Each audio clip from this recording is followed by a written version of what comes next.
8:34 right now. Pix 11 is your election headquarters. Now, you saw last night's Republican presidential debate right here on Pix 11. We're going to get you up to speed this morning with who walked away as a winner and who may not make it to the next round. So the candidates did not waste any time, if you were watching, getting into the very fiery exchanges right from the start.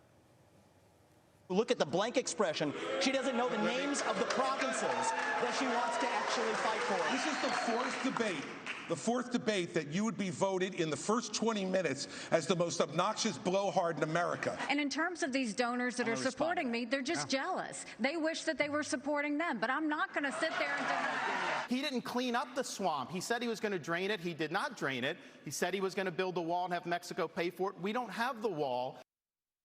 Okay, so there were a lot of shots aimed at the only woman in the race, former Ambassador Nikki Haley.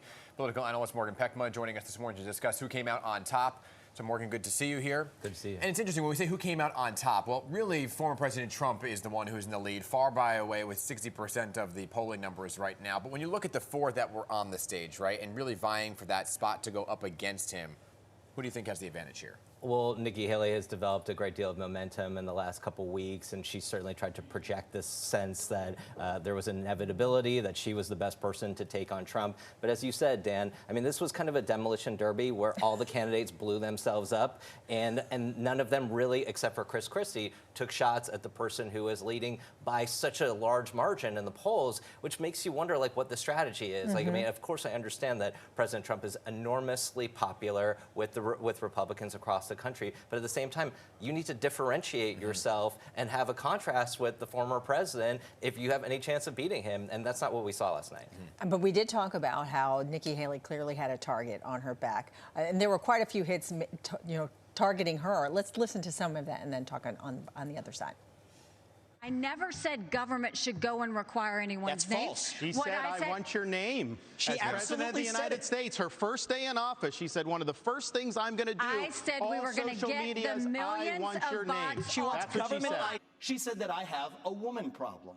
Nikki, I don't have a woman problem. You have a corruption problem. And I think that that's what people need to know. Nikki is corrupt. There were props. Yeah, I mean, well, first of all, I mean, she's always held her own in all of the debates so far, but she also reserved answering on some of the questions. So how do you feel like she did? I mean, you know what was fascinating is you see that a lot of these candidates actually really hate each other. Yeah. I mean, I think Chris Christie and Nikki Haley both clearly hate Ramaswamy. Ramaswamy seems to be like hated by everybody on stage. DeSantis and Haley really got into it in a way that went beyond debate, but really seemed about personal animus too. I think that Nikki Haley, if her goal was to not lose any ground and to show that she may be the inevitable challenger, I think she succeeded in that regard. It did seem like, by contrast, that it was a good night for Ron DeSantis, but again, he was not really trying to have any daylight between him and the former president, which is a really baffling political strategy. Right, the only person really on the stage who's distancing himself far and away is Chris Christie, who at times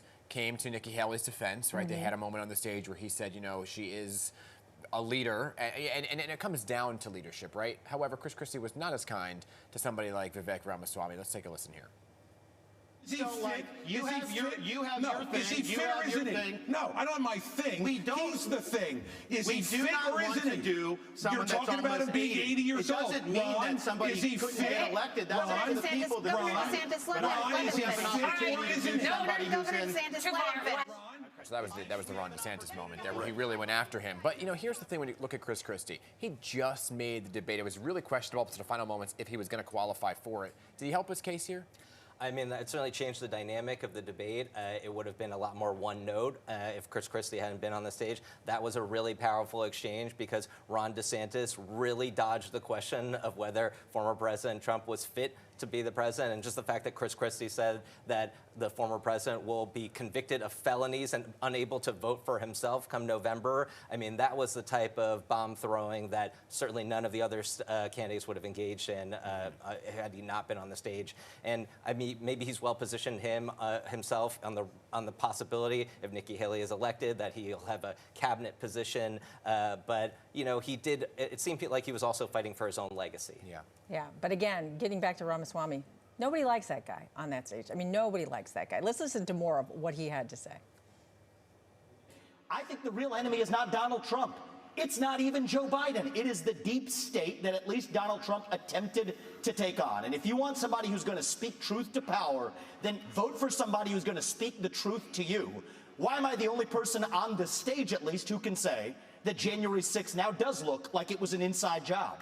That the government lied to us for 20 years about Saudi Arabia's involvement in 9/11.